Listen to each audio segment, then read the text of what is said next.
ini baru permulaan. Ini baru sebuah awal langkah-langkah besar. Hari ini saya nyatakan bahwa ini baru halaman pertama.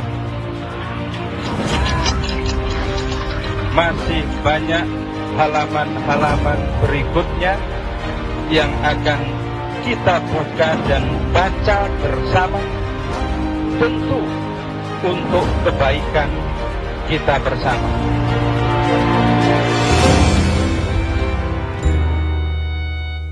Memang banyak yang tercengang, banyak yang tidak percaya bahwa KSP Muldoko yang bersekongkol dengan orang dalam benar-benar tega dan dengan darah dingin melakukan kudeta ini. Tak pernah terlintas dalam pikiran saya bahwa Partai Demokrat akan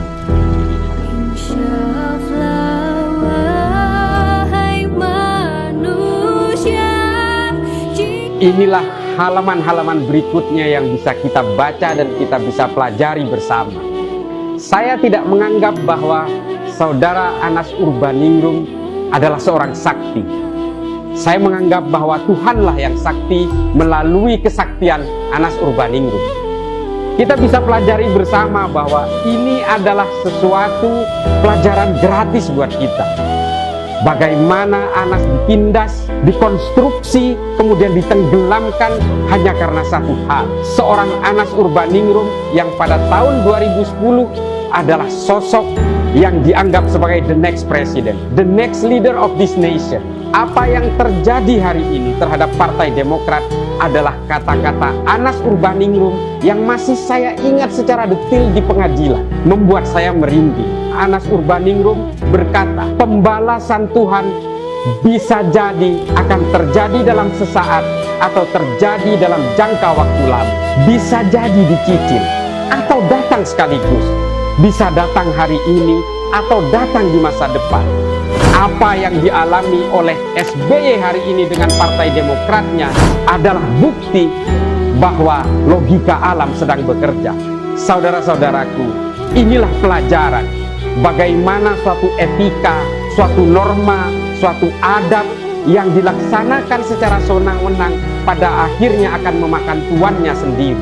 Saya mungkin terlalu brutal kalau menyebut ini adalah karma, tapi saya akan menyebutnya Tuhan tidak pernah diam untuk menunjukkan kebenaran dengan jalannya yang sedikit berliku. Anas Urbaningrum baru saja terjadi dan Tuhan membayar kontan hari ini.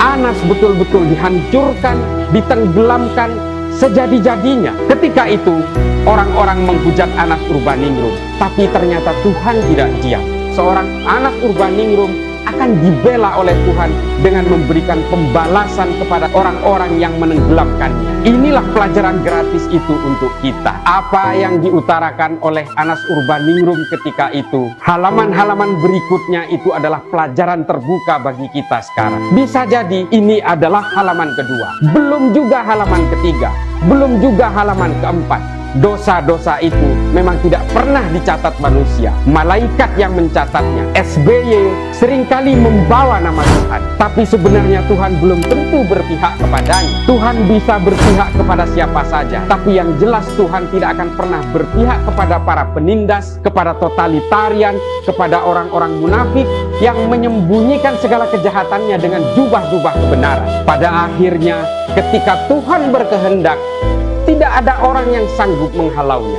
Seorang SBY, mantan presiden, Demokrat dengan 20% elektoral, siapapun tidak bisa akan menunjukkan arogansinya dengan menenggelamkan orang yang tidak disukainya. Mungkin pembalasan itu datang hari ini, mungkin akan datang juga besok lusa, mungkin akan datang juga pada bulan berikutnya. Kita semua tidak tahu.